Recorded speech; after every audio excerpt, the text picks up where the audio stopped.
Bonsoir à l'Assemblée des juges.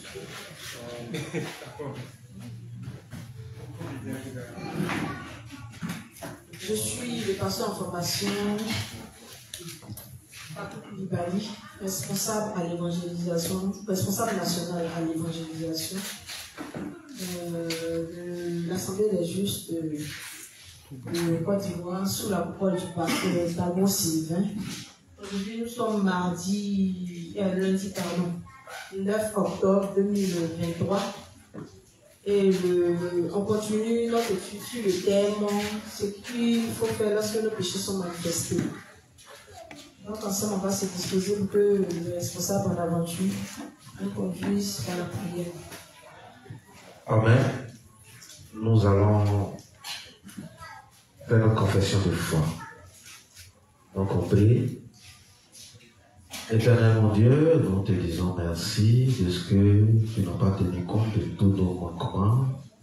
Nous qui étions hier des malfaiteurs, des blasphémateurs, des adeptes des fétiches, des idolâtres, nous qui violions toutes les 613 articles de l'ordre au quotidien, tu nous as aimés et dans ton amour pour nous, tu as envoyé ton Fils Jésus-Christ qui se fait baptiser aujourd'hui par Jean-Baptiste pour prendre tous nos péchés, même ceux du futur. En son mort et son sang versé à la croix, il a reçu la punition pour nous. Il a purifié notre conscience de péché et il a détruit ce corps de péché. Par sa résurrection, il a vaincu la mort, le séjour de mort et l'enfer pour nous. Et par son ascension dans le ciel, il nous a donné le Saint-Esprit qui fait de nous aujourd'hui des enfants. Merci Seigneur Jésus de ce que tu nous as rendu juste. Merci de ce que tu nous as ajouté à ton Église pour nous enseigner, pour nous éduquer dans tes voies. Père, ce soir, je te remercie pour tes serviteurs qui t'ont établis sur nous. Merci de ce que tu leur as donné toute la sagesse, la connaissance, afin de nous guider. Ce soir encore, nous sommes là pour apprendre sur ce qu'il faut faire quand nos péchés sont manifestés, car nous sommes encore dans cette chair. Nous te recommandons ce moment. Merci de ce que tu as pris le contrôle, de ce que tu as disposé ton serviteur, tu as éloigné d'elle toute forme. Tu as mis le mot dans sa bouche afin qu'elle nous édifie. Merci de ce que tu as disposé aussi nos cœurs, tu as disposé aussi notre entendement, notre intelligence, afin de comprendre, de retenir l'essentiel, chacun selon son degré de foi, pour que nous grandissions de ce que tu les aides. Tu leur donnes la force, tu leur donnes de réaliser l'importance de l'Église, afin qu'ils soient avec nous dans tous les rassemblements spirituels au nom de Jésus-Christ. Amen. Amen.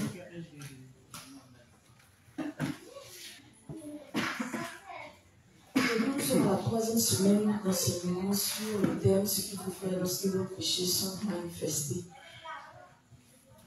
Après les 2 premières semaines, j'aimerais que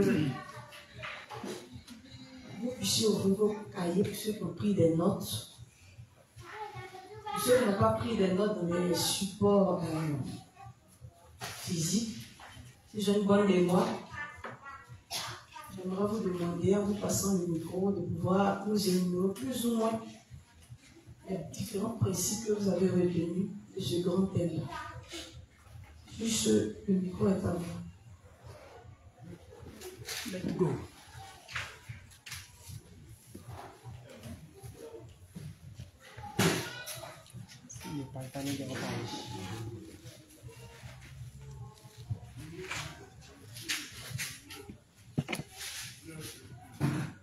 Bonsoir les saints.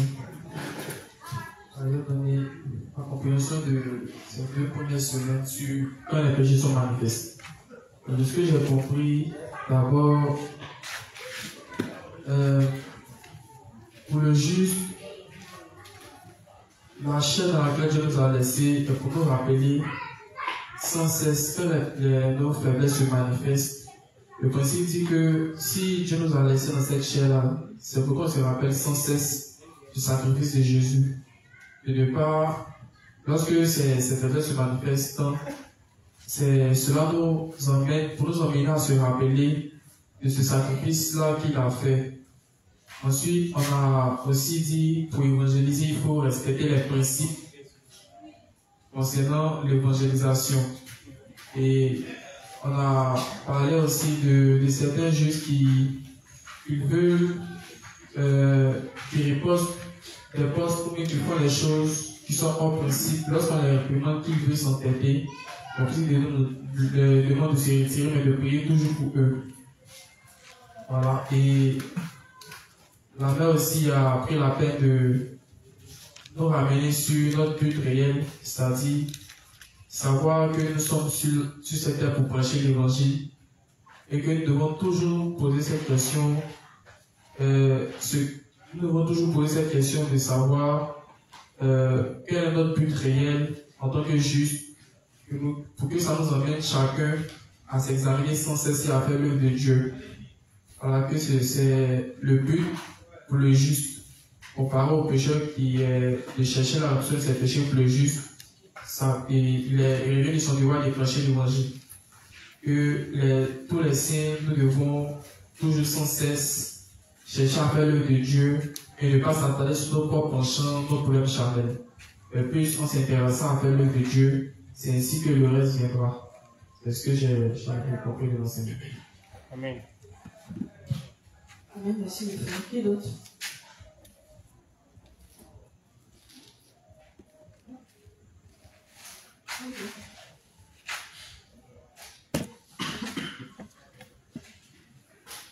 Donne le micro à qui?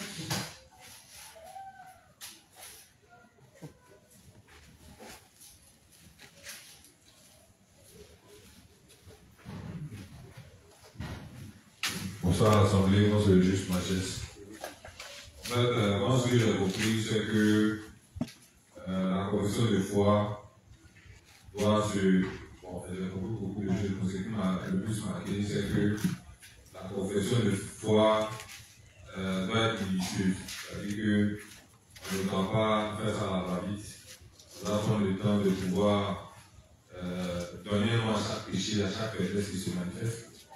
Et puis, de ne pas avoir honte quand nos faiblesses se manifestent, simplement parce que Dieu nous a créés ainsi. Maintenant, chaque fois que ça se manifeste, c'est d'avoir l'honnêteté d'appeler devant lui. Et puis, de les nommer les uns après les autres. Voilà. Ce que j'ai compris aussi dans cette partie de la confession de foi, c'est qu'on doit normalement s'étaler, prendre notre temps. Ne pas faire une récitation, mais comme ça va faire un examen de soi, chaque chose qui revient à notre conscience comme étant qu'il est, on va porter ça devant Dieu. Dans la nouvelle confession de foi, les justes ont tendance à mentionner généralement certains péchés qu'on va qualifier de non. Voilà. Et négligeant au passage les petits péchés en se disant en eux-mêmes que tout homme fait, que ce soit le péché, que ce soit sa taille, Dieu l'a déjà pris. Alors que dans la nouvelle confession de foi, rien n'est à minimiser. Voilà. C'est-à-dire que tu marches, tu vois quelque chose, il y a une situation où ta faiblesse se manifeste, tu n'as pas la grave raison. C'est intenant, tu confesses simplement parce que si tu vas attendre jusqu'au soir, il y a de grandes chances que tu ne puisses mentionner ça.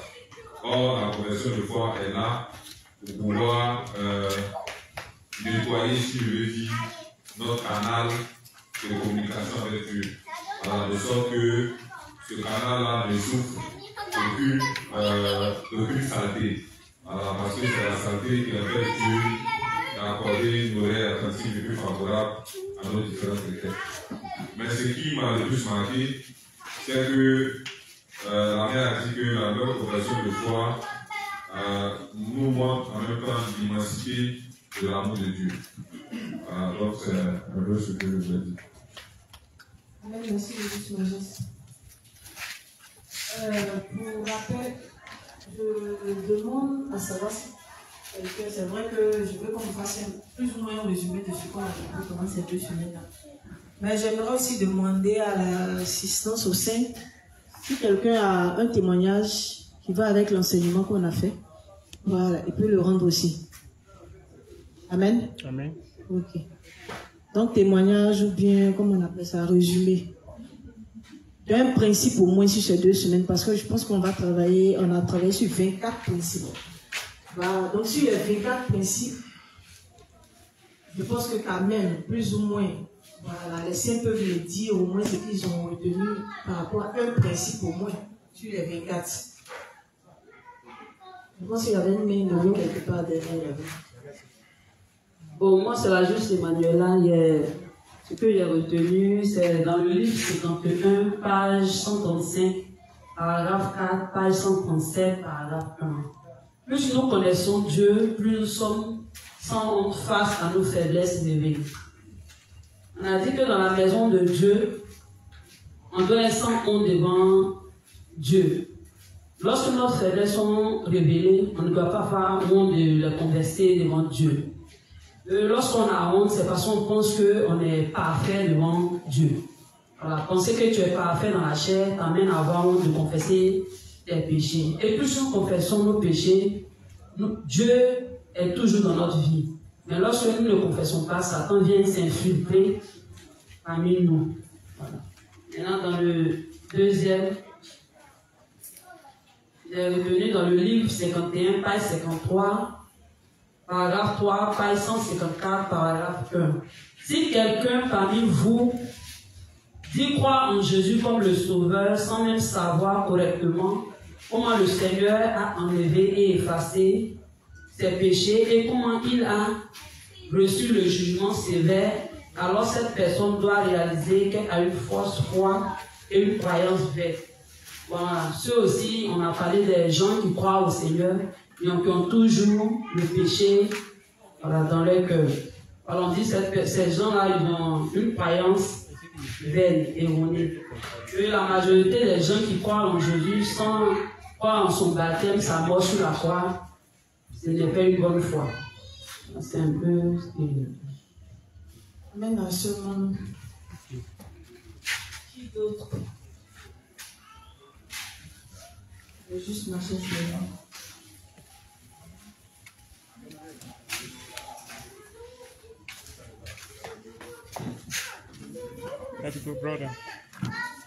Bon, en fait, c'est un principe que la mère a abordé depuis un détail. Je pense que ça doit dans la première semaine. Bon, en fait, quand vous avez le cahier de vente, c'est dans le premier cahier, où on dit que quand on a quelqu'un nous a offensé et autres, il faut avoir le courage d'aller vers la personne publique. Bon, il y avait une juste qui fréquente l'Assemblée. Donc, que je détestais de toute la force de mon âme, simplement parce que je marche en moi, je la détestais véritablement. De sorte que quand je m'assois dans un coin, que je la vois, c'est bizarre, c'est-à-dire le reste, c'est pas important. C'est-à-dire ma haine là, elle se décuple. Et puis, je n'arrive pas à me concentrer sur quoi que ce soit. Bon, maintenant, avec la nouvelle conversion de foi, c'est-à-dire quand on peut tous les frères, mais je trouvais une parenthèse où j'ai mentionné son nom. J'ai dit merci Seigneur, vous êtes juste là que tu m'as donné comme seul. Voilà, parce que elle comme moi, nous sommes de la même nature. Voilà, donc tout ce qu'elle manifeste, moi aussi je manifeste ça, et puis mieux, je peux manifester ça en vie. Voilà, donc j'ai pris mon temps et puis j'ai fait une bonne conversion de foi pour elle. Et puis, quand j'ai fait ça une fois, elle était seule sur notre troisième fois. Bon, j'ai été surpris de voir que les ressentiments, la haine viscérale que je nous pouvais là, a commencé à se transformer en amour, petit à petit. Jusqu'au point, quand je l'ai vu, je n'ai pas manqué de lui dire. Je suis venu lui dire que non, c'est bizarre, encore. Je te détestais comme je ne peux pas imaginer. Bon, elle sait pourquoi elle la détestait. Donc, on est rentré, j'ai parlé, et puis, elle est devenue supportable, elle est devenue nouvelle pour moi. Alors, on se voit, on interagit, on voit l'intelligence, on fraternise, on fait le culte, tout ça. Ça veut dire que ce qu'on enseigne ici, c'est pas des paroles en l'air. C'est-à-dire, il y a un côté théorique et un côté pratique. Et puis moi, j'ai vécu ça. Ça a normalisé nos relations. Souvent, quand elle a des nouveaux, même elle vient se confier à moi, elle me donne des sujets pour prier pour elle et tout ça. Donc, la nouvelle conversion de foi, ça marche. Amen. Merci pour ton témoignage. Tu parles gros français. Hein? Est-ce que tout le monde a compris, interagi, fraterniser? Et c'est vrai que moi j'ai dû lire beaucoup ici, mais on dit que c'est encore lourd. Donc aujourd'hui, là, tu vas parler français. Donc à l'avenir, pour nous qui ne comprenons pas trop français, il faut un peu diluer. Sinon, interagir là, on est beaucoup, on ne sait même pas ce que ça veut dire. On a écouté ton témoignage, mais c'est comme ça. Merci le frère Majeste. Ambassadeur, tu as un gros cahier bleu. Tu es là depuis le premier jour. Pourquoi tu parles pas?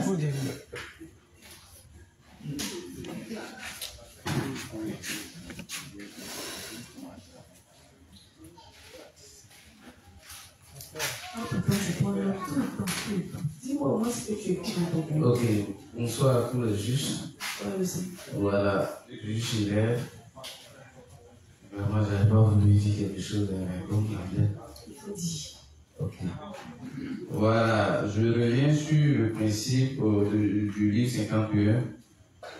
Voilà, où l'ajustement nous a déjà touché. Donc, on nous a dit que plus nous connaissons Dieu, plus nous connaissons Dieu, nous sommes sans honte face à nos faiblesses. Et on a dit à ce point-là que dans l'église de Dieu, il n'y a pas de péché. Voilà, dans l'église de Dieu, il n'y a pas de péché. Donc quand nos faiblesses se manifestent, il ne faut pas qu'on ait honte de nos faiblesses. Il faut à chaque fois confesser nos faiblesses. Et aussi, quand parfois qu'on est en train de cacher nos faiblesses, nous tombons en plus.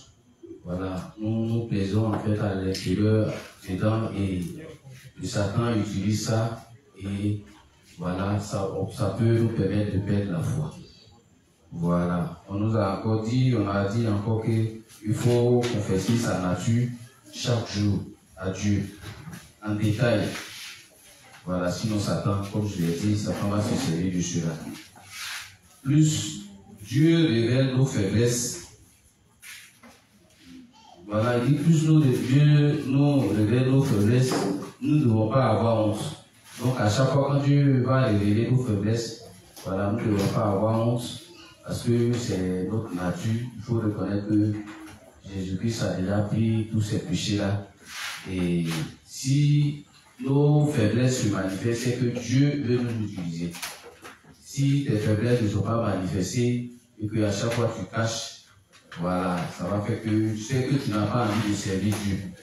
Du coup, celui qui n'a pas envie d'être raffiné, n'a pas envie aussi d'être, voir ses faiblesses exposées, de ne pas servir Dieu.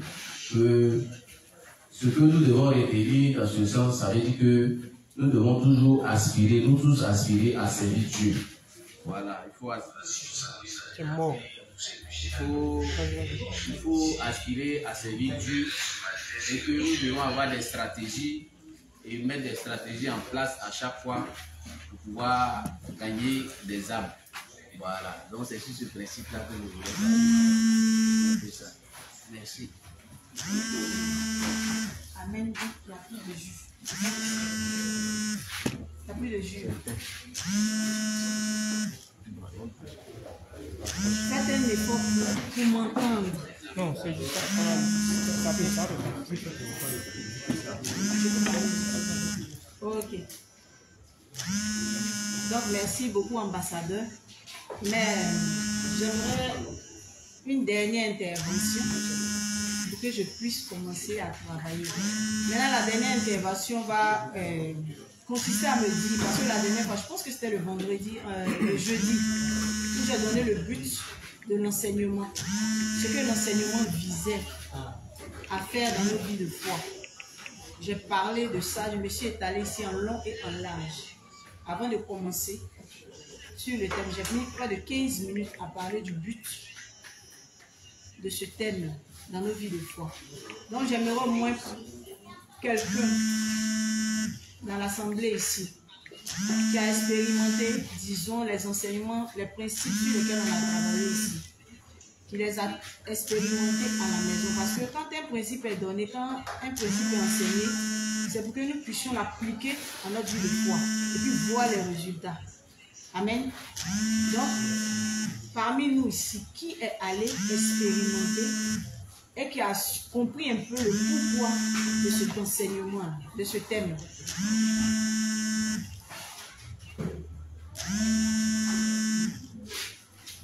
Personne n'a expérimenté. Personne n'a mis en pratique les enseignements qu'on a dit ici. Personne. Bon, ok. Le but de l'enseignement de ce thème-là, c'est quoi? Selon vous. Parce que moi, j'ai parlé, non? Ça, c'est ce que moi, j'ai dit. Maintenant, pour vous, là, ce qu'il faut faire lorsque nos péchés sont manifestés, c'est quoi le but? Pourquoi Dieu permet qu'on travaille sur ce thème-là? Comme c'est le but là qui est le problème, pourquoi Dieu permet qu'on travaille sur ce thème? Ça. Majesté, tu vas te lever puis je ne sais pas si le micro passe. Non. On va rapprocher ça. Je crois que le but du thème, c'est de nous montrer qui nous sommes véritablement, même après être nés de nouveau. Voilà, genre, en fait, c'est vrai que c'est l'amour de Dieu qui nous a fait naître au travers de l'évangile d'eau et d'esprit, et que bien qu'étant juste, voilà, ça ne veut pas dire que nous sommes parfaits parce qu'on a l'eau et le sang. Donc nos imperfections là vont se manifester. Donc c'est le but du truc, c'est de nous montrer à nous-mêmes d'abord qui nous sommes. Maintenant, comme il y a une relation avec nos frères, si on sait véritablement qui on est, on sera à même de pouvoir pardonner facilement à nos frères. Simplement parce que on va se reconnaître ou bien on va s'identifier en eux lorsque eux également leurs faiblesses vont se manifester. Amen, merci. Il n'y a pas de micro. Ok. Bon. Pour ce que j'ai compris de ce thème, j'ai noté que, comme Majesté l'a dit, que ce thème nous permet de savoir qui nous sommes. Ensuite, comment confesser en détail nos péchés devant Dieu. Et j'ai mis aussi que nous devons savoir que nous sommes des amas de péché. Nous ne devons rien attendre de bon de nous.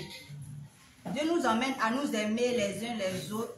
Et nous devons comprendre que si nos faiblesses doivent être une pierre d'achoppement, nous devons y renoncer car cela plaire à Dieu. Donc, c'est pierre d'achoppement. Oui, je veux que tout le monde soit au même niveau de compréhension. C'est pierre d'achoppement. Pierre d'achoppement, ça veut dire quoi simplement? Pierre d'achoppement, c'est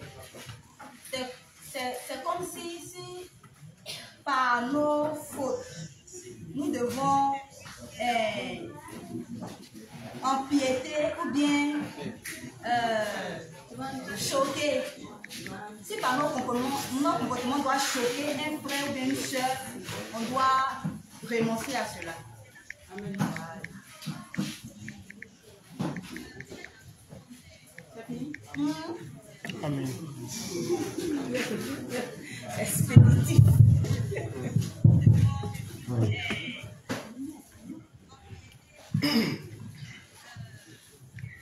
Amen. Ok. Donc la dernière fois, on avait dit que le but que visait ce thème-là, c'était de d'abord savoir qui nous sommes. D'accord? Puis accepter qui nous sommes. Parce que c'est lorsque nous savons qui nous sommes, lorsque nous acceptons qui nous sommes, que nous pouvons être compatissants vis-à-vis de nos frères et sœurs, être compatissants vis-à-vis des âmes qui coulent encore sous le poids de leur péché. Amen. Lorsqu'on sait qui on est, on a moins de, je peux dire, scrupule, le mot est gros. Comment on appelle ça là? On est plus enclin, c'est-à-dire on va plus facilement vers les autres quand on sait qui on est. Quand on sait que les autres nous sommes comme les autres et les autres sont comme nous, on va plus facilement vers eux. Mais lorsqu'on pense qu'on est meilleur que les autres, on a du mal à aller vers eux. Amen. Alors que la première chose que l'homme ne doit pas faire après la nouvelle naissance, c'est de penser qu'il y a du bon en lui. Amen.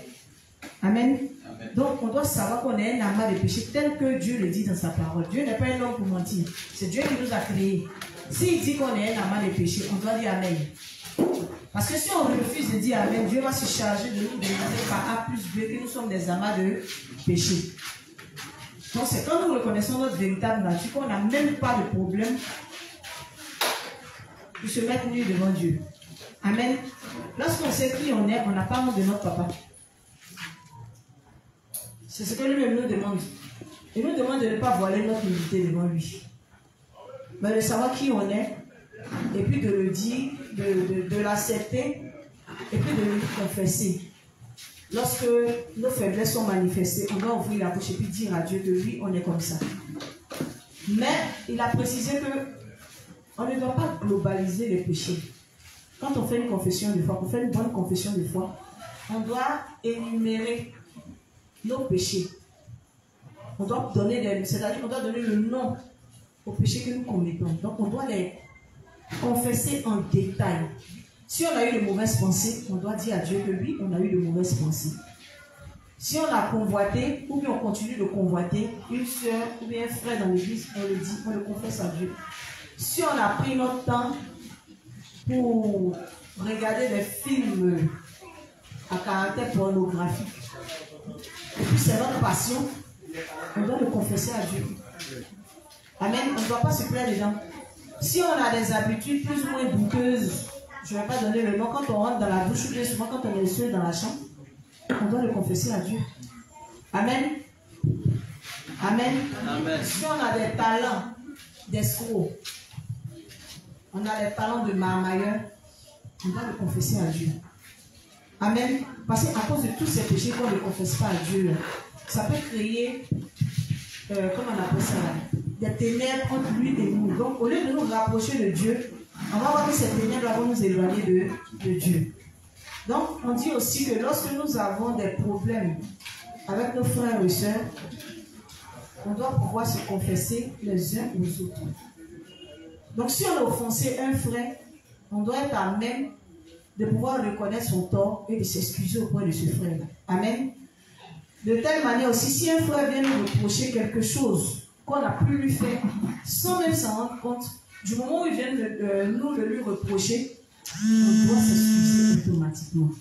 Amen. Lorsqu'un frère aussi est en train de commettre des péchés qui ne le conduisent pas à la mort, lorsqu'on lui reproche ces péchés-là, le révérend dit doit être enclin à les admettre. Amen. Et il ne doit pas se justifier. Parce que se justifier, c'est cacher du revers de la main le problème. Alors que le problème, il est là, il demeure. Amen. Donc le révérend dit quoi? Confesser nos péchés régulièrement, c'est-à-dire au quotidien, et puis les énumérer, c'est montrer à Dieu qu'on a envie qu'il se sert de nous comme comment on appelle ça, ses instruments. Amen. Un juste qui ne confesse pas ses péchés, qui se plaît de ses péchés, c'est un juste qui ne sera pas utilisé par Dieu. Amen. Parce que Dieu, pour qu'il nous utilise, il faut qu'il nous brise, il nous modèle selon sa convenance. Donc, ce qui ne lui plaît pas en nous, Dieu va se charger de les tailler et puis de les enlever. Donc si c'est notre orgueil qui fait défaut, qui fait barrière dans notre communion avec Dieu, Dieu va nous casser de telle sorte qu'on ne soit pas orgueilleux. Il va briser cet orgueil. Et l'orgueil, on dit Dieu résiste aux orgueilleux. Dieu ne travaille pas au travers des orgueilleux. Parce qu'un orgueilleux, il ne peut pas être obéissant. Quelqu'un qui est orgueilleux, c'est quelqu'un qui n'est pas obéissant. Parce que quand tu vas lui demander de faire quelque chose, son orgueil va prendre le dessus. Donc même si on lui donne un ordre à l'église, il va repousser l'ordre. Parce que lui, pour pouvoir faire, comment on appelle ça, pour pouvoir obéir, peut-être à un principe ou bien à une demande d'un devancier, il va vouloir que la demande, c'est-à-dire concorde avec ses pensées. Si ça ne fait pas un avec ses pensées, automatiquement il va rejeter. Amen. Donc l'orgueil là. L'orgueil est une barrière entre Dieu et nous. C'est un péché qu'on doit confesser, puis on doit demander l'aide à Dieu pour déverser. Amen. C'est par orgueil qu'on est amené à trier les gens quand on va faire les évangélisations. C'est par orgueil qu'on aime certains frères, on aime communier avec certains frères, puis on n'aime pas communier avec d'autres frères. Amen. C'est par orgueil qu'on estime que, bon, lui là, il rentre bien dans mon monde, donc lui et moi, on peut donner. comme on le dit. On peut s'entendre. Mais celui-là, il est trop gaou. Il ne rentre pas dans les critères. Donc, il le met de côté. Il est moins frais que l'autre. Non. Amen. Donc, si on est des justes, on a ce genre d'amour, c'est-à-dire un amour en escalier pour ses frères et sœurs, c'est-à-dire on peut faire certains à d'autres, on doit le confesser aussi à Dieu. On dit aimez-vous les uns les autres comme le Christ nous a aimés. Le Christ, quand il nous a aimés, il n'a pas fait, c'est-à-dire il n'a pas fait de, comment on appelle ça, d'escalier, si je peux dire. Il n'a pas aimé un moins que l'autre. Il nous a aimés tous de la même manière. Raison pour laquelle, quand il est venu mourir, il est venu prendre nos péchés, il est mort, il n'a pas fait de façon différente pour chacun d'entre nous. Il est venu, il a fait le sacrifice d'une seule manière et il nous a sauvés tous de cette manière. Amen. Donc, s'il n'a pas fait d'acception, il n'a pas fait de manière pour nous aimer, alors que désormais, on est devenu imitateur de Christ. Donc, si on est devenu imitateur de Christ, pourquoi ne pas lui demander de l'aide pour faire les choses comme lui-même il les fait? Amen. Donc, si on a une manière ou une autre de faire les choses qui sont différentes de la parole de Dieu, on doit le confesser aussi à Dieu. Dire ce qui est mal à Dieu et confesser. Livre 64, page 132, paragraphe 2. Le principe, c'est dire ce qui est mal à Dieu et confesser. Amen. Livre 64, page 132, paragraphe 2, dit ce qui est mal à Dieu et confesser. Donc, toutes les fois que nous faisons l'offrande de foi, nous devons le faire en ayant une claire compréhension de ce que nous avons fait de mal aux yeux de Dieu. Nous devons vivre en ce monde en comptant sur Dieu, en demeurant saints et sans péché aux yeux de Dieu. Nous sommes capables de vivre dans ce monde parce que nous avons entendu l'offrande de foi, la parole de l'offrande de la rédemption. Mais, étant donné que nous n'entendons pas la parole de la rédemption aussi souvent dans nos vies, que devons-nous faire s'il arrivait que nous ne l'entendions plus? Nous devons faire l'offrande de foi tous les jours de nos vies. C'est seulement ainsi que nos vies seront restaurées. L'Église de Dieu fait des offrandes pour le péché tout le temps. Amen. Amen. Donc, toutes les fois que nous faisons l'offrande de foi, nous devons le faire en ayant une claire compréhension de ce que nous avons fait de mal aux yeux de Dieu. Amen. Donc le révérend nous dit quoi? Il dit toutes les fois que nous devons faire l'offrande de foi. L'offrande de foi ici, comprenez que c'est la confession de foi du juste. Amen. Donc il dit lorsque nous devons faire l'offrande de foi, nous devons le faire en ayant une claire compréhension de ce que nous avons fait de mal aux yeux de Dieu. Amen. Amen. Voilà.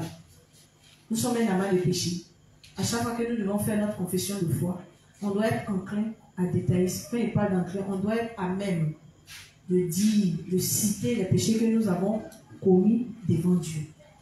Amen. Amen. Donc le révérend le répète depuis, je pense, la première semaine, quand j'ai commencé à lire les premiers principes. Donc ça veut dire que c'est quelque chose qui est important. Détailler les péchés devant Dieu, c'est important. Parce qu'à force de détailler nos péchés devant Dieu, pour ceux qui avaient honte au départ, vont finir par ne plus avoir honte de qui ils sont devant Dieu. Amen. Quand on détaille chaque jour nos péchés devant Dieu, on n'a plus honte de notre nudité. Amen. Donc le révérend nous conseille, à chaque fois que nous faisons notre confession de foi, de détailler nos péchés devant Dieu. Amen. Amen. Amen.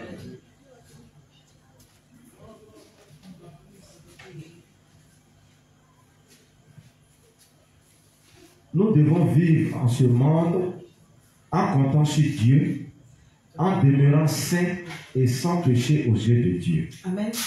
Donc, on doit demeurer dans ce monde en comptant sur Dieu, en demeurant saint et sans péché devant lui. Quand il parle de demeurer saint et sans péché devant lui, on sait qu'on est tous nés de nouveau d'eau et l'esprit. Donc, désormais, nous ne sommes plus des pécheurs.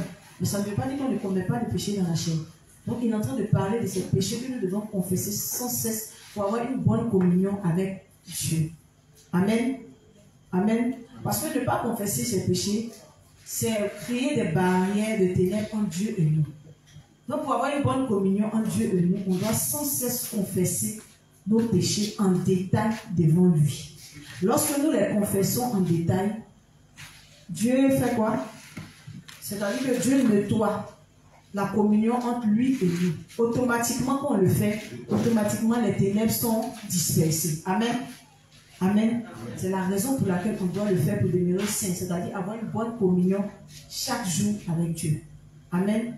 Donc un juste ne doit pas lésigner sur le film, ne doit pas négliger ou bien bâcler de faire sa confession de foi chaque jour. Amen. Amen. Amen. On dit que c'est la seule condition pour qu'on soit saint, sans péché, et puis avoir une communion pure avec Dieu. Amen.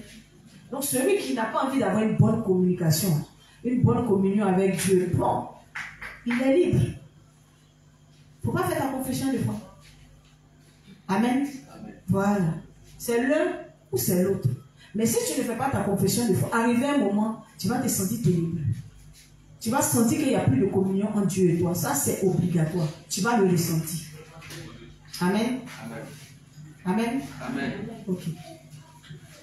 Nous sommes capables de vivre dans ce monde parce que nous avons entendu l'offrande de foi, la parole de l'offrande de la rédemption.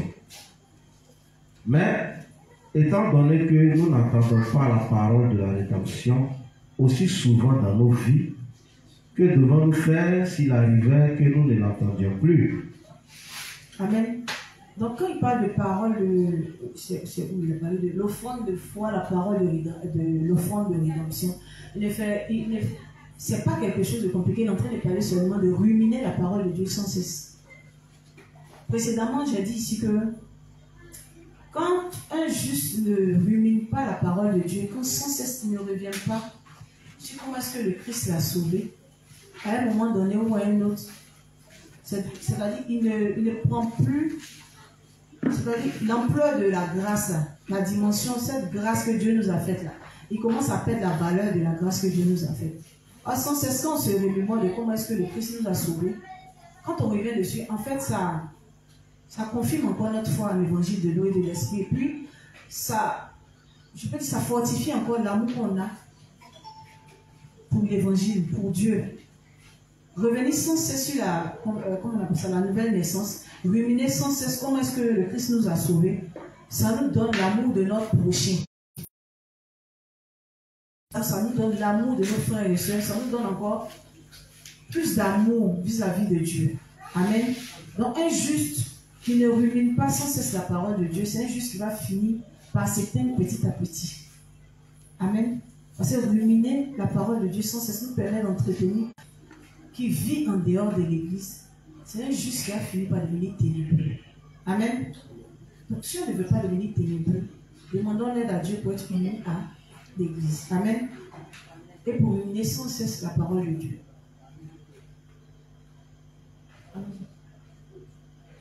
Nous devons faire l'offrande de foi tous les jours de nos vies. Donc voilà ce que le révérend dit.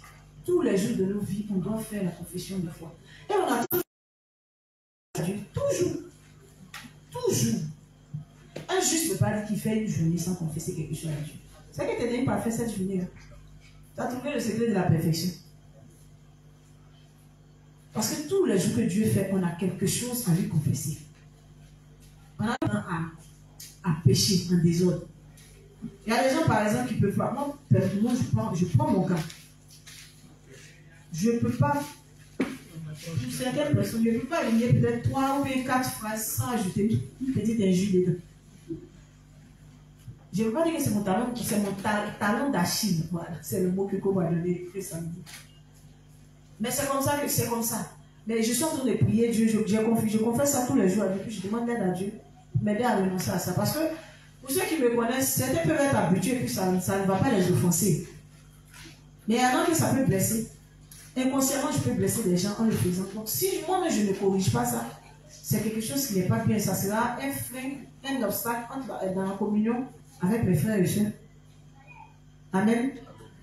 Donc, si on a des, comment on appelle ça, des faiblesses, on a des comportements qui ne sont pas bons, on doit les confesser à Dieu. On a nos pensées qui sont là. Chaque jour, nos pensées vont nous démontrer leur talent. Donc, chaque jour, un juste doit pouvoir confesser quelque chose à Dieu. Amen. Donc, un juste ne peut pas fermer sa bouche et puis dire que non, aujourd'hui, là, moi, je n'ai rien fait. Non, je n'ai rien à confesser à Dieu. Amen. Tous les jours, on a quelque chose à confesser. Et on n'attend pas, comme je l'ai dit, un moment opportun pour confesser ses péchés à Dieu. On n'attend pas un moment opportun. Il y en a qui disent que, bon, si j'ai fait ma confession des fois le matin, bon, le soir avant de dormir, je fais ma confession des fois rapidement. Mais généralement, on fait la confession des fois souvent, plus quand on a sommeil. C'est quand le sommeil nous prend. Je le dis parce que je suis dans ce cas-là. On est beaucoup ici. On regarde, on est sur Internet jusqu'à, puis on est sur télé jusqu'à. C'est quand le sommeil commence à nous titiller. On va s'asseoir dans la chambre rapidement, on va prier, on fait comme souvent la confession des fois on dort. Quand tu as commencé, merci Seigneur, tu dors avant. Et puis à un moment donné, tu te rappelles, hey, c'était où? Tu veux revenir. Quand tu reviens, tu dors encore. Ça aussi, on doit confesser à Dieu. On ne doit pas attendre qu'on a sommeil pour prier avant de dormir. On est beaucoup dedans, donc on a beaucoup de choses à confesser à Dieu. Moi-même, la première. Parce que ça m'est déjà arrivé, puis ça m'arrive beaucoup de fois. Où je suis en train de prier, puis je pense que je suis en train de prier, dormir jusqu'à un moment donné, je sors quelque part dans quelque chose qui n'a rien à voir. Et la prière, c'est un discours bizarre là-bas. Et puis quand on me dit, si on dit, fait quoi? C'est prier. Et puis après, moi, ma soeur qui dit, tu as attendu au moment où tu as sonné. Souvent, quand ça va même pas me dire, je dis, merci Seigneur, protège-moi, c'est fini. Donc, au lieu de bâcler, ça veut dire qu'on fait les choses avec négligence. Ça, c'est notre négligence qui est là. Oh, pourtant, quand on passe par les difficultés, est-ce qu'on a sommeil? Quand il y a un problème, il n'y a pas de sommeil, c'est fou. Un vrai problème, et puis tu as sommeil. C'est qu'il n'y a pas de problème. Un pacha. Sinon, quand tu as un problème, tu ne dors pas. Quand tu as un problème, là, c'est là que tu peux prier Dieu de 22h à 4h du matin. Toi, tu te surprends en train de prier. C'est un problème qui fait ça. Donc, le problème peut faire qu'on va avoir des prières. Je sais toujours des choses à Dieu. Là, ce sont des excuses. Des excuses pour nous permettre de nous sentir bien avec notre conscience.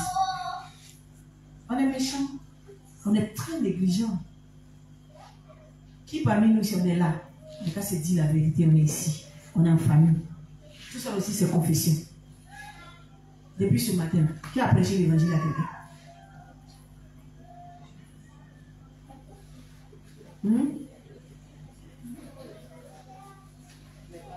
Qui a ouvert son livre et puis il l'a lu? En tout cas, c'est dit la vérité.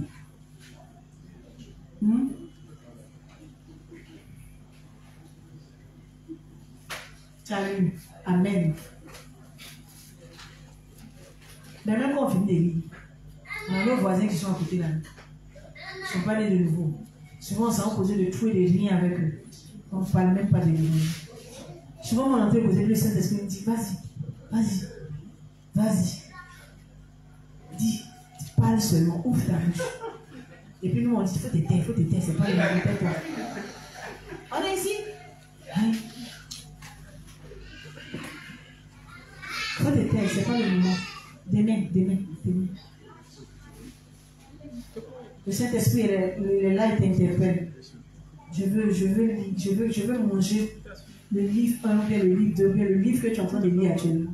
Donne-moi à manger. Donne-moi à manger. Il faut tes têtes, tu manges tout. Aujourd'hui, il faut que je lis. Hein? Est-ce qu'on ne fait pas? Donc, pourquoi on pense qu'on n'a pas quelque chose à dire à Dieu? On marche, on est dans la rue. Même si on ne dit pas l'eau, tu dis, rien, son crâne. On pense ça. On a toujours quelque chose à dire. On est dans une chair qui est pourrie. Souvent, on est en train de passer, même, comme je l'ai dit la dernière fois, l'exemple que j'ai donné, j'ai dit, je suis en train de passer, la dame, elle a mis ses flacons de médicaments, elle fait ses seins. Appelons les choses par leur nom. Tu passes, tu regardes. Vous voyez, quand tu es au légaliste, on regarde, arrière de moi, Satan. C'est comme ça. Mais maintenant qu'on est né de moi, c'est tout. On regarde et puis on passe. Je dis à des appels nous. Pendant que tu es en train de partir, tu fantasmes jusqu'à sur la pauvre go qui est sur la photo. Tu as fini de faire tout ce que tu fais. Et puis tu n'as rien à confesser. Il faut confesser ça. Le révérend dit ça aussi, on confesse. Maintenant, on se disait que non, Jésus n'a pris tous nos péchés. Donc ça, on va confesser. C'est quand il ne savait pas comment confesser. Ça, là, c'était pas bon. Qu'en ce moment, Dieu pourrait être tolérant parce qu'il ne savait pas. Maintenant, tu sais, donc il faut confesser. Dans le réveillon de tous les jours, on doit avoir quelque chose à confesser à Dieu. Amen. Amen. Nous devons faire l'offrande de foi tous les jours de nos vies. C'est seulement ainsi que nos vies seront restaurées. L'Église de Dieu fait des offrandes pour le péché tout le temps. Amen. Amen. Donc un juif doit tout le temps confesser, doit pouvoir confesser, doit toujours avoir à confesser ses péchés, ses insuffisances, ses limites, ses iniquités à Dieu. Dieu m'a dit, je dis ça. Il faut te concentrer un peu. Oui, tu me dis ça. Amen. Donc, un juste doit être toujours uni à l'église. En étant uni à l'église, il doit mener sans cesse la parole de Dieu. On ne doit pas être éloigné même de la parole de Dieu. Ce n'est pas normal. Amen. S'éloigner de la parole de Dieu va tuer notre foi. Ne pas faire notre confession de foi va tuer notre communion avec Dieu. Pour finir, là, ça va nous éloigner de l'église. Amen. Ne pas croire en la parole de Dieu, on doit le confesser aussi. On ne doit pas croire à ce qui nous arrange dans la parole de Dieu. Parce que tout ce que Dieu a mis dans sa parole, c'est fait pour nous arranger. Tout est fait pour nous arranger. Amen. Amen. Il n'y a pas des choses qu'on doit prendre et puis des choses qu'on doit rejeter. Quand l'Église nous donne aussi des enseignements, il n'y a pas des choses qu'on doit prendre et puis des choses qu'on doit délaisser. Amen. Donc ceux qui pensent que la nouvelle confession de foi elle est trop longue, on fait des prières kilométriques ici. Quel jour on va finir et puis on va arriver sur nous-mêmes. On doit confesser ça à Dieu aussi. Amen. Amen. Amen. Si c'est long, c'est parce que Dieu veut que ce soit long. Puis c'est bon pour nous. Et c'est long parce qu'on n'est pas habitué à le faire. Sinon, quand on s'habitue, ça devient comme l'ancienne confession de foi. Amen. Amen. Amen. Voilà, il ne faut pas qu'on se limite. D'accord? Voilà. Ce principe, on a fini. S'il y a des questions, je suis oui. Ça veut dire que je vous écoute. S'il y a des questions, on peut les poser. S'il y a des incompréhensions, on les pose. Il n'y a pas de questions? Ok. Voilà. Livre 3. Page 99, paragraphe 2. Page 100. Livre 3, page 99, paragraphe 2, jusqu'à la page 100. Le juste peut avoir la communion avec l'Esprit Saint en confessant ses péchés. Le juste peut avoir la communion avec l'Esprit Saint en confessant ses péchés. Le Seigneur a fait à chacun le merveilleux cadeau du bel évangile. Nous avons confessé tous nos péchés et nous nous sommes repentis pour recevoir le pardon des péchés grâce au bel évangile. Nous pouvons revenir au bel évangile que Dieu nous a accordé pour le pardon de nos péchés et y croire pour avoir la communion avec l'Esprit Saint. La vraie signification de la communion avec l'Esprit Saint est dans l'évangile de l'eau et de l'Esprit, et seulement ceux qui ont l'évangile de l'eau et de l'Esprit peuvent avoir la communion avec Dieu. Amen. Deuxième lecture. Le Seigneur a fait à chacun le merveilleux cadeau du bel évangile. Nous avons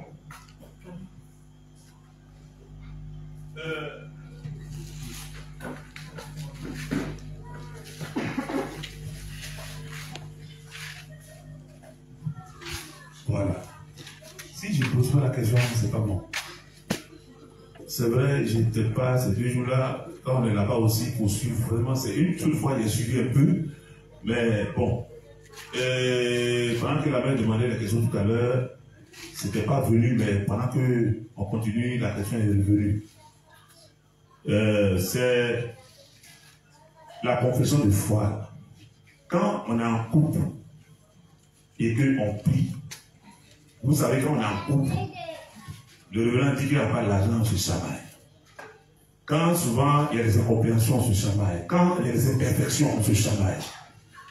Mais quand c'est comme ça, chacun a quelque chose à vouloir à l'autre. Et puis tu fais ta confession de foi. Est-ce que tu fais ça à haute voix? Est-ce que ça va envoyer la paix? Quand tu dis, par exemple, dans ta prière, ta femme est assise là, et puis tu es assis là en face d'elle. Et puis pendant qu'elle prie, elle entend dans ta bouche que vraiment, de toute façon, tu penses d'elle là, que tu es énervé, quand tu la vois là, tu es énervé. Bon, ça peut arriver. Bon, donc tu es en train de te délivrer devant Dieu. Mais quand elle entend mieux, toi tu entends quelque chose de sa bouche qui n'est pas quoi. Le monsieur là, il passait avec il est convoité. Bon, dans quel état ça a donné? Comment on va gérer cette affaire? Voilà, c'est ce que tu. Ou bien chacun prie dans le cœur, et puis on est là, on finit la prière, amen, pour peut-être pas finir, et puis on passe son niveau supérieur. Bon, vraiment, c'est pas. Voilà. C'est vrai, tu m'as manqué, mais ça, là, je sais que tu as déjà posé à beaucoup, tu as déjà répondu. Mais tu as envie de m'amener cette question ici. Quand on a fait, c'est vrai que tu n'étais pas là pendant ces 2 semaines, mais on a dit que la confession de foi consistait à faire quoi? D'abord, on a dit le but de l'enseignement visait à reconnaître qui nous sommes, c'est ça, non? Oui. Et puis accepter qui nous sommes. Oui. Donc, même quand tu es en train de faire ta confession de foi avec ta moitié, audiblement, quand elle est choquée par ce que tu penses d'elle, ça veut dire qu'elle ne sait pas que toi tu as un amas de péché, qu'elle aussi, elle a un amas de péché, que toi tu peux avoir ce genre de pensée-là, et qu'elle aussi, elle peut avoir ce genre de pensée-là, mais des pensées pires que ce que toi tu as ouvert ta bouche pour confesser. Tu comprends? Oui. Dieu dit de ne pas cacher notre nudité devant lui. Donc si on ne doit pas cacher notre nudité devant lui, le but de l'enseignement vise à ce qu'on sache qui nous sommes et que nous acceptions cela. Quand la foi est petite, c'est vrai. Quand l'autre va entendre ce que tu penses de lui ou bien d'elle, il sera peut-être choqué sur le coup. Mais après, quand il va comprendre que oui, au moins tu as posé des mots sur ce que tu penses, tu as confessé ça à Dieu, les ténèbres, tu as confessé ça à Dieu pour que Dieu les balaie, je pense que la personne va mieux te comprendre. Amen. Amen. Elle devrait mieux nous comprendre, il devrait bien la comprendre. Lui ou elle. Okay. Voilà. Il devrait pouvoir te comprendre. Parce que c'est ce à quoi l'enseignement vise. L'enseignement vise à ce que même si on est en couple, on n'ait pas honte de faire la confession de foi de façon audible. Tu comprends? Oui. Parce que c'est un peu compliqué. Quand on fait la confession de foi, on se dit qu'on a beaucoup de choses à cacher. Il ne faudrait pas que l'autre entende. Parce que s'il entend, ça peut créer des conflits entre nous. Mais ce n'est pas le but. Le but, ce n'est pas de créer des conflits. Mais c'est de t'attendre, si je peux dire, à tout de moi. Parce que si tu t'attends tu ne t'attends pas à des choses venant de moi, le jour où tu seras face à ces choses-là, tu peux avoir un AVC, tu vas mourir. Oui. Je prends un exemple simple. Quand tu es avec un homme, moi c'est ma philosophie. Je parle de moi. Oui. Voilà. Je n'ai pas dit que tout le monde est dans ce cas. Moi c'est ma philosophie. Dieu dit de ne pas placer sa confiance en l'homme. Quand tu te mets en couple avec un homme, que tu te mets en tête que cet homme-là, il m'est fidèle, il ne va jamais me tromper, il ne peut pas me tromper. Il est tellement bien qu'il ne peut jamais me tromper. Là, tu ne t'es pas préparé au cas où il va te tromper. Tu comprends? Parce que tu l'as tellement idéalisé, tu as tellement mis ta confiance en lui, que le jour où tu vas le prendre la main dans le sac, tu risques d'avoir un AVC. Parce que tu ne t'es pas préparé à la chose. Tu n'as même pas mis foi à la parole de Dieu. Pour repentir, pour recevoir le pardon des péchés grâce au bel évangile. Amen. Ici, le révérend est en train de nous parler de notre confession, de notre repentance à salut. Quand nous avons cru en l'évangile de l'eau et de l'esprit, et que nous sommes nés de nouveau. Amen. Donc, on dit que c'est un cadeau merveilleux que le Seigneur nous a fait. Donc, c'est quand on apprécie moins la valeur de ce cadeau-là, quand on ne rumine pas, on ne revient pas sur l'évangile de l'eau et de l'esprit. Sinon, quand on rumine l'évangile sans cesse, on se rend compte de la grandeur de ce merveilleux cadeau que le Seigneur nous a fait. Amen. Amen. Parce que c'est un véritable cadeau, c'est un véritable trésor. Mais quand on ne rumine pas, on ne revient pas sans cesse sur notre nouvelle naissance, à un moment donné ou à un autre, on se dit que c'est quelque chose de banal, c'est quelque chose de commun. Amen. Alors que ça ne doit pas être quelque chose de commun. Ça ne doit pas être quelque chose de Ça ne doit pas être un simple cadeau. Amen. Ça doit être plus grand qu'un simple cadeau. Parce que c'est l'amour de Dieu qui nous a manifesté. Amen.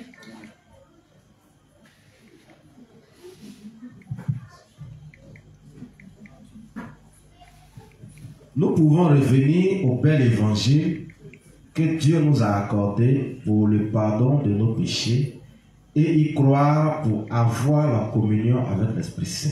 Donc pour avoir une véritable communion avec l'Esprit Saint, on a dit quoi?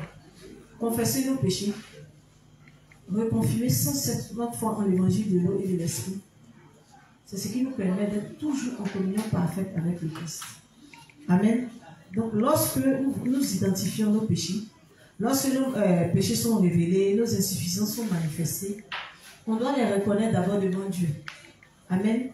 Accepter qui nous sommes et remercier Dieu pour la grâce qu'il nous a faite au travers de l'évangile de l'eau et de l'Esprit.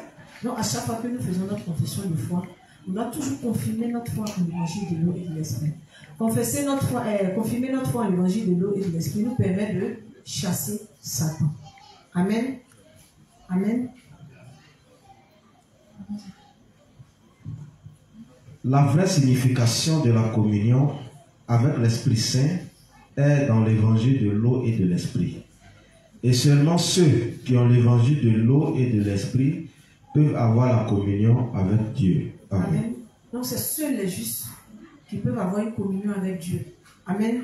Donc on entend généralement les légalistes quand on va sur les forums, mais souvent quand ils sont dans les causeries, ils parlent de est-ce que tu connais ma communion avec Dieu, mon intimité avec Dieu. Bon, depuis quand tes nez peuvent avoir intimité avec le mien? Donc, le révérend nous dit ici que c'est seulement les nés de nouveau, les justes, qui peuvent avoir une communion avec Dieu. À part les justes, personne ne peut prétendre avoir une communion avec Dieu. Amen. Amen. Et donc pour garder cette communion, cette véritable communion entre Dieu et nous, on doit toujours faire quoi? On doit toujours confesser nos péchés en reconfirmant sans cesse notre foi en l'évangile de l'eau et de l'Esprit. Amen. Amen. C'est le seul secret pour avoir une communion parfaite avec Dieu.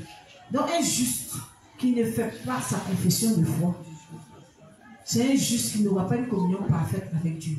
Amen. Amen. Voilà.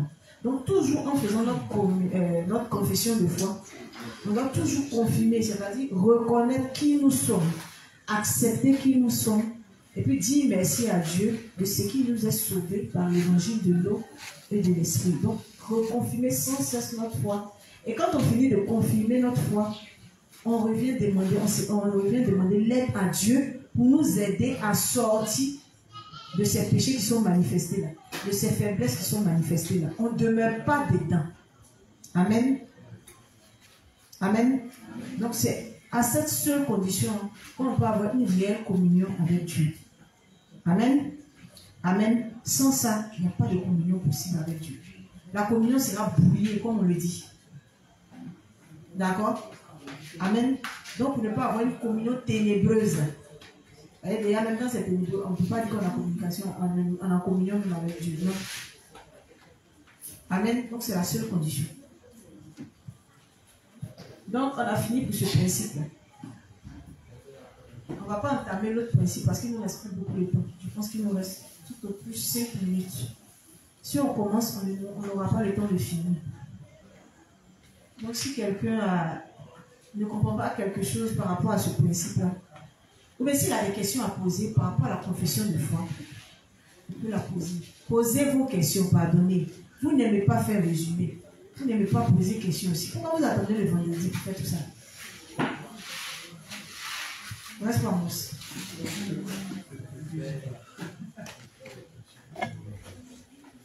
Pourtant, quand quelqu'un pose une question, et si quelqu'un pose une question, automatiquement, au-delà de vous, je sais qu'il y a beaucoup qui se disent non, c'est la question, non, mais c'est ma question, je vais poser la même. Dieu merci de la poser. Bon, moi je voulais témoigner. Amen. Voilà. La confession de foi m'a apporté énormément de bien. Parce que la première fois que j'ai entendu que la neige fond dans le printemps, on était à la formation avec Pasteur ici. Et il a expliqué, j'ai posé la question pour lui expliquer. Parce que j'ai posé une question un soir ici, si vous vous souvenez, j'ai dit combien de temps quelqu'un qui est né de nouveau peut mettre pour être transformé. Pour moi, dans ma petite tête de petit, j'allais dire de jeune juste, quelqu'un qui est né de nouveau, il ne peut plus avoir de faiblesse dans la chair. C'est comme ça que je voyais ça. C'est pas ça qui a surgi. Le premier, même avant que les dévanciers n'interviennent, qui a dit il n'y a pas de temps, le renoncement en soi est pour toute la vie. Donc, j'ai compris. Parce que quand j'étais légaliste, ma préoccupation, c'était, parce que les gens ont beaucoup menti, et eux, ils disent qu'ils prospèrent parce qu'ils ont rangé leur vie, ça veut dire qu'ils ne pêchent plus. C'est ce qu'ils nous ont dit. Et que si tu veux, comment on appelle ça?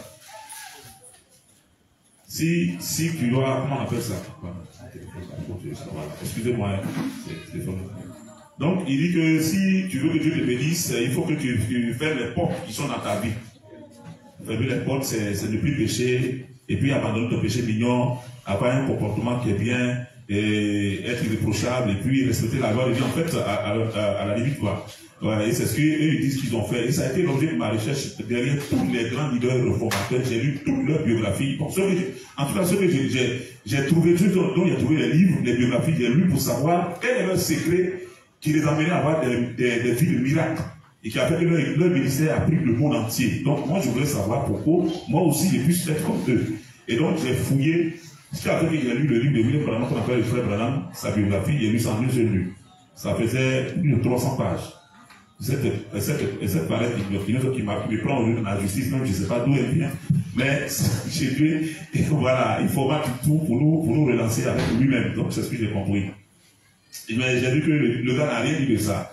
Donc, j'ai lu tous ces ouvrages, il n'a rien dit de ça. J'ai lu Christ Oyakhilome, il n'a rien dit de ça. Il ne parle pas de leur secret de qu'ils amenaient dans la prospérité là. Comment ils sont passés? Pourtant, quand ils viennent faire des séminaires chez nous en Côte d'Ivoire, ils disent que c'est parce qu'ils sont saints. Ils ont rangé leur vie, qu'ils font plus le bien de mal. Ils marchent comme des ânes, c'est pourquoi eux, ils sont bénis que Dieu les utilise, qu'ils font des miracles, etc. Mais ce qu'ils écrivent là, on ne voit jamais ça dedans. Bon, je cherchais toujours, et je suis tombé sur un homme qui s'appelle Alec, qui disait que lui, il est parti gelé 3 jours, parce que dans son ministère, il ne voyait pas de miracles, il prie pour les mots de tête, ne satisfaisait pas, et puis il demande à Dieu pourquoi. Dieu lui dit que c'est parce qu'il avait 13 péchés dans sa vie. Et qu'il devait abandonner ces 13 péchés. Et c'est quand il va abandonner ces 13 péchés que Dieu va l'utiliser pour faire des miracles. Voilà, donc voilà que on lit ces 13 péchés-là, il y a un péché qu'il a caché. Il dit que lui a dit que ça c'est personnel, donc il ne doit pas dire ça au monde. Voilà, nous on a lu les autres, ça c'est pour nous, le reste ça c'est pour lui. Comment ça va s'il a laissé ou n'a pas laissé? Bon, ça, c'est ça qui est sérieux. Mais j'ai rien lu encore dedans. Donc quand moi j'ai lu ça, bon, je me dis, je veux comment on fait pour être transformé, comme je voulais être saint dans la chair, pour moi, on pouvait être saint dans la chair. Donc, je prenais mes responsables au paquet, je l'ai au bord de la mer en train de demander à Dieu, transforme-moi, transforme-moi, transforme-moi, transforme-moi, transforme-moi, transforme-moi. Et puis à 18 ans, on mange, et puis on vient à la maison, on va encore, le lendemain, on s'en va prier. Moi-même, dans la nuit, je peux prier, demander à Dieu de me transformer, je vais confesser tout ce que je sais que j'ai fait, ce que j'ai oublié, ce dont je ne sais pas que la loi condamne, je ne le confesse pas, mais ce que je sais dans mon cœur que j'ai fait, je confesse, et puis passer toute une nuit à demander à Dieu d'enlever ça en moi, de le transformer. Mais bon, je suis venu dans la justice, on arrive ici, on dit Jésus a pris tous nos péchés, mais nos faiblesses charnelles sont encore là. Qu'est-ce qui se passe? Bon, donc, c'est toute ma question que j'ai posée ici, et puis, je pense que ça va commencer à m'entretenir là-dessus. Et là, avec la position de foi, quand on est venu ici une fois, nos faiblesses charnelles, là, comment faire pour les abandonner? Parce que ça me préoccupait. Et c'est là qu'il a dit qu'il faut faire les autres spirituels. Faire beaucoup d'autres spirituels. Quand tu es en train de faire les autres spirituels, tu es en train de faire les autres charnels. Et aussi, Dieu lui-même, pour quelque chose que tu lui confères, lui demande de t'aider à abandonner ton œuvre. Parce que ça s'agit d'être celui sur le Dieu et tout. Et si tu commences à continuer à faire les autres justes, Dieu se chargera de toi petit à petit à la chose qui vont disparaître seul, que tu ne vas même pas savoir comment ça s'en va. Donc déjà, et j'avais mordu à la maison, j'étais heureux. Et j'ai dit à Pasteur, mieux même dit, nous va celui dit, le fait que je sache que, voilà, comment on fait pour avoir la transformation au fur et à mesure, pour que quand même notre témoignage puisse apporter aussi un plus à l'évangile, c'est un soulagement. Et là, la confession de foi, la nouvelle confession de foi va venir vraiment apporter quelque chose de fort. Et souvent, quand on a la chance, comme tu le sais bien, on se rend visite à Pasteur, les sujets là, on rentre dedans. Et la dernière visite qui vient, je lui ai rendu, il m'a vraiment entretenu là-dessus, sur comment vraiment avoir un exaucement devant Dieu, qu'il faut enlever l'obstacle, qui est les ténèbres qui remplit notre cœur. Il fallait donc confesser nos péchés en détail et tout ça. Et je suis venu, effectivement, j'ai prié, j'ai commencé à faire ça. Et on devait avoir l'ambition, c'était bizarre. On n'avait pas l'argent. Et véritablement, quand il m'arrive de m'asseoir devant Dieu personnellement, que je donne la conscience de foi, c'est comme un univers. Je n'arrive plus à m'arrêter. Mais pour entrer souvent, le diable te dit, non, c'est long, mais quand j'entre dedans et que je suis en train de parler de tout mon cœur à Dieu, je suis heureux dedans, et vraiment, quand tu finis ça, tu es déchargé, tu es libre, tu es léger, et puis tu sais que Dieu, vraiment, ton Dieu est avec toi, et puis vraiment, sa joie est là. Et puis quand tu vas présenter un besoin, quelque chose, après avoir prié pour les hommes juifs, et que toi, à la fin, là-bas, tu dis, ah, Dieu, voilà, vraiment, ma peau, c'est là, il y a rien dedans, tu es sûr que le Seigneur, il t'a entendu. Mais dans la suite des temps, effectivement, et comme on a dit, Dieu, et après les grandes bénédictions, il veut faire entrer l'église dedans. Donc, il envoie ça aussi pour ce temps, il fera aussi.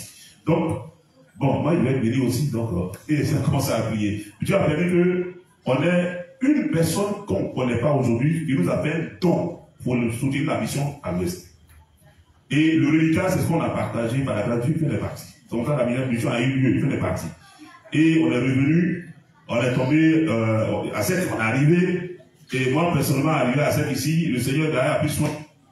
Je profite en même temps, je vous dis que mes enfants ont présenté un concours, mais les deux ont été reçus derrière moi. Moi, je dis, moi, je vais en mission, ils n'ont pas présenté, ils n'ont pas s'asseoir, moi, ils vont faire. Le résultat est venu, ça a marché. Voilà, mais là, pour qu'ils puissent entrer dans cette école maintenant, c'est du faire à l'école. Mais j'ai eu cette nuit seulement pour rentrer encore un peu dans ma confession. Et puis, dès aujourd'hui, je suis en train de voir que le riz a commencé à mûrir. Je rends grâce à Dieu pour ça. Voilà, il a fait résoudre la situation. Donc, vraiment, la prochaine fois, ça marche vraiment. Ça marche. C'était ce que je voulais dire. Amen.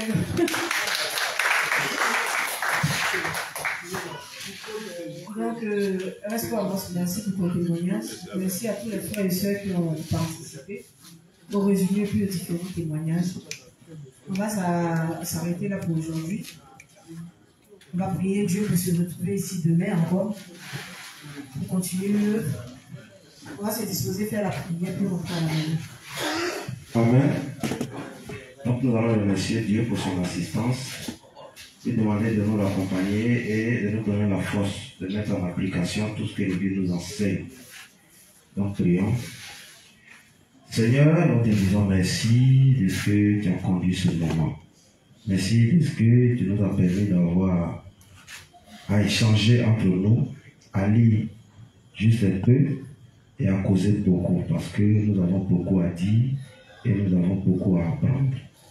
Merci Seigneur de ce que chaque jour, au travers de tes prédicateurs, tu nous donnes de comprendre la puissance qu'il y a dans la confession de foi que nous avons du mal à comprendre au quotidien. Merci Seigneur de ce que tu nous donnes de l'adopter et de porter cette confession dans notre cœur afin que nous soyons parfaitement en communion avec toi.